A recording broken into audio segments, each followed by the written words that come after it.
আসসালামু আলাইকুম বন্ধুরা, কেমন আছেন? আশা করি আপনারা সবাই ভালো আছেন। জিন্দগির প্রথম ইন্ডিয়ার বাইরে জার্নি করতে যাচ্ছি, আপনারা দোয়া করবেন। আর আশা করি আপনাদের জন্য ভালো ভালো কিছু ভিডিও আমি যেন শেয়ার করতে পারি, আর কিছু কিছু যেন জানকারি আপনাদেরকে দিতে পারি। আপনারা আমার সাথে থাকুন। আমরা এখন হোল্ডিংয়ে বসে আছি এখনও পর্যন্ত। সে রাত 12টায় প্লেন আছে, আর নামবো সকাল 6টায়। এই দেখুন, এত কাছে প্লেন।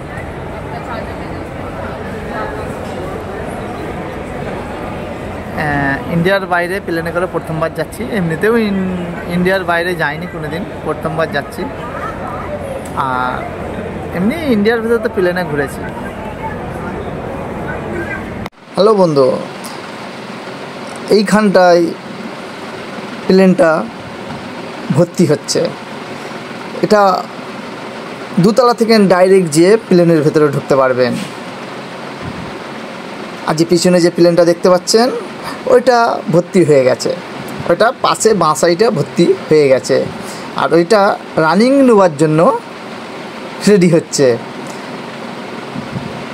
বিমানটা পিছন দিকে যে আস্তে আস্তে যাবে, যে রানে উঠবে। এটা রান নেওয়ার জায়গা নয়।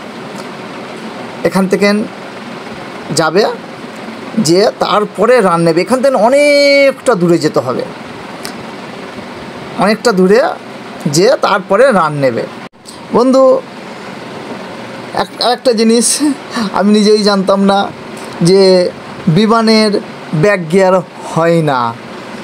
সেটা হচ্ছে এই সামনেই দেখতে পাচ্ছি, বিমানটাকে পিছন দিকে ঠেলে ঠেলে নিয়ে যাচ্ছে, নিয়ে যে দাঁড় করে দিয়ে চলে আসবে।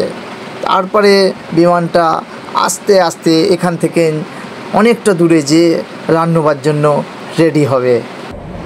বন্ধুরা, এইমাত্র এই বিমানটা ল্যান্ডিং হলো, নামলো এই প্লেনটা এইমাত্র।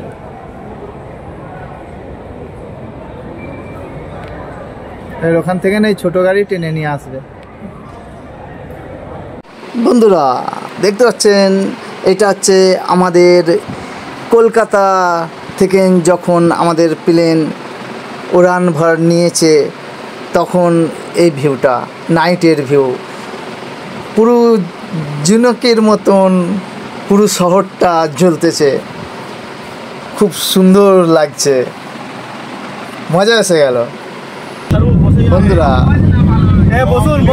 দেখতে দেখতে কয়েক সেকেন্ডের মধ্যে বিমানটা মেঘ ফুঁড়ে কয়েক হাজার ফুট উঁচুতে উঠে গেল। যখন মেঘের ভেতর দিয়ে যাচ্ছে, যেমন ট্রেন লড়ে, সেরকম লড়ে উঠেছে। আমরা অনেক ছেলে ছিলাম বলে কেউ ভয় করি না, এনজয় করে গেছি। সেই জিনিসটাকে খুব এনজয় করে গেছি, খুব ভালো লাগলো। যেমন একটা তিমি মাছ কয়েক সেকেন্ডের মধ্যে গভীর নিচই নেমে যেতে পারে, তেমন কয়েক সেকেন্ডের মধ্যে বিমানটা মেঘ ফুঁড়ে কয়েক হাজার ফুট উঁচুতে উঠে গেল। আমরা মেঘের ওপর থেকে যাচ্ছিলাম, মেঘ নিচই ভাসতেছে দেখতে পাচ্ছি। এখানে খুব এনজয় করলাম আমরা। বন্ধুরা, বিমানে যখন যাতায়াত করবেন, কোনো দিন ব্ল্যাক কফি আপনারা অর্ডার করবেন না, কেননা খেতে পারবেন না। খুবই কষ্ট হয়েছিল আমাদের খেতে। আর আমরা নাবার টাইম হয়ে গেছে মালয়েশিয়া। এখন বাজে সকাল 6:30। এয়ারপোর্ট নয়, আর এখানে সব লাল লাল এয়ারপোর্ট, মালয়েশিয়ায় সব লাল লাল। হ্যাঁ, অনেক বিজি এয়ারপোর্ট। আমাদের কলকাতা এয়ারপোর্ট খুব বিজি এয়ারপোর্ট, সব সময় উঠছে নামছে উঠছে নামছে। আরে দেখো চুপচাপ বোঝায় আছে, এখানে সব লাল লাল প্লেন। এই তো এই প্লেনটা ভর্তি হয়েছে না কি জানি, এটা উঠবে। আর এটা মনে লোড হচ্ছে। হ্যাঁ, এটা লোড হচ্ছে, এইটা লোড হচ্ছে। আগের গুলো তো ওই দিকের গুলো তো এই দুটো লোড হচ্ছে, এখানে আগের গুলো লোড হচ্ছে। দুটো প্লেন এখানে লোড হচ্ছে। আগে যেগুলো দেখলো ওইগুলো লোড হচ্ছে। আর এখানে এয়ারপোর্টে পানি পড়ে আছে তো। পানি হয়েছে, বিজলি চমকাচ্ছিল তো। এখানেও হয়েছে জানো।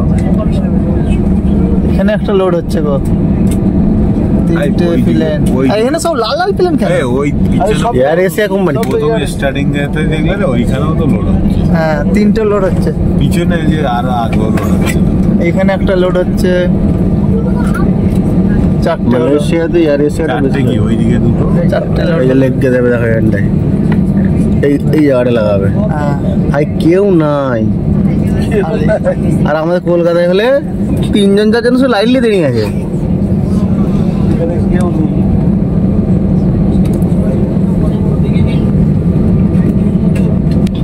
আর এই গাড়িটা লিখে দাঁড় করাচ্ছে, কেউ নাই।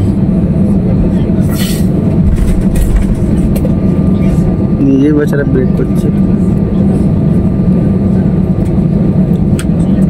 বন্ধ করো।